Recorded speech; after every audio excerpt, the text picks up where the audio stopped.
Sa bawat yugto ng kaysaysayan ng Pilipinas, may isang bagay na hindi kailanman nawala, ang wika. Ito ang ating pagkakakilanlan, ating lakas, ating tinig sa gitna ng katahimikan. Ito ang kwento ni na Lolo Andres, Tatay Pedro at Apo Liza. Tatlong salinlahi, iisang bayan, iisang layunin. Ang panatilihin ang sariling wika sa gitna ng dayuhang pananakop.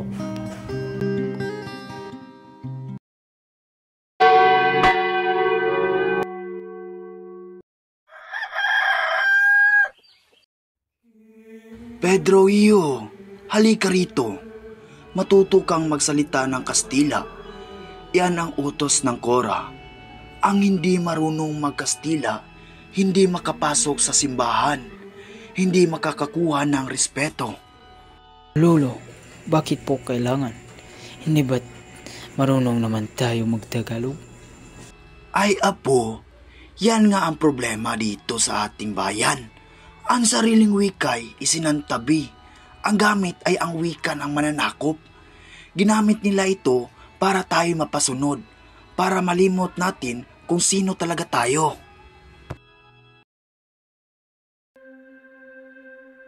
Ginamit ng mga Espanyol ang wika upang pigilan ang pagkakaisa ng mga Pilipino. Pinatupad nila ang Kastila sa simbahan, sa edukasyon, sa batas, kaya't ang wika natin ay naisantabi sa mahabang panahon.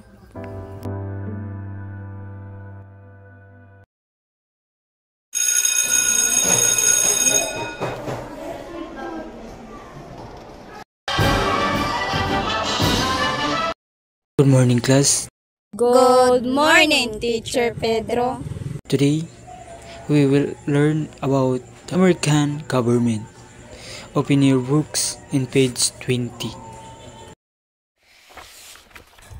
Pagdating ng mga Amerikano, nagbago ang daloy ng wika sa bansa. Ipinatupad ang Ingles bilang wikang panturo. Anak, kailangan mo matutong kamo Ingles para makapasa ka sa eskwela, para may maganda kang kinabukasan. Pati ba wika natin, Pedro? Nalimot mo na rin?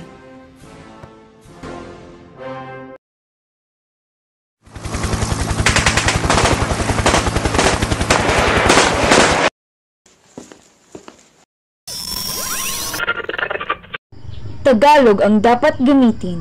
Nihongo at Tagalog lamang ang pahihintulutan sa publikong usapan.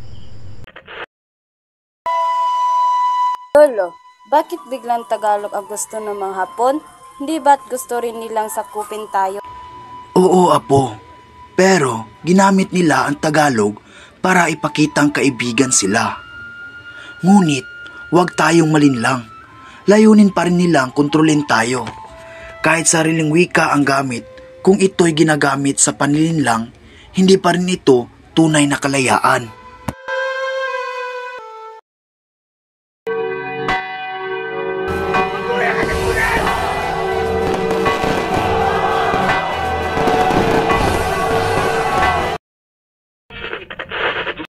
Mga kababayan, ngayon ay araw na ating kalayaan. Tayo ay malaya mula sa kamay ng mga dayo. Panahon na para muling yakap ang sarili.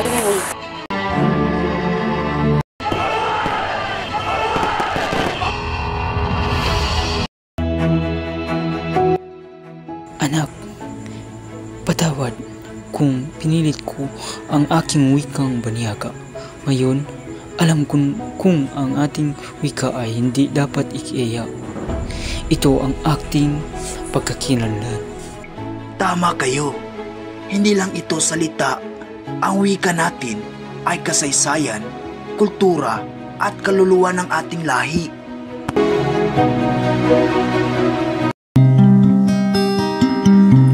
Sa bawat panahon ng pananakop, ang wika ay naging sandata. Minsan ay ginamit upang tayo'y supulin, ngunit sa huli, ito rin ang naging susi sa ating paglaya. Ang wika ay hindi lamang kasangkapan ng komunikasyon.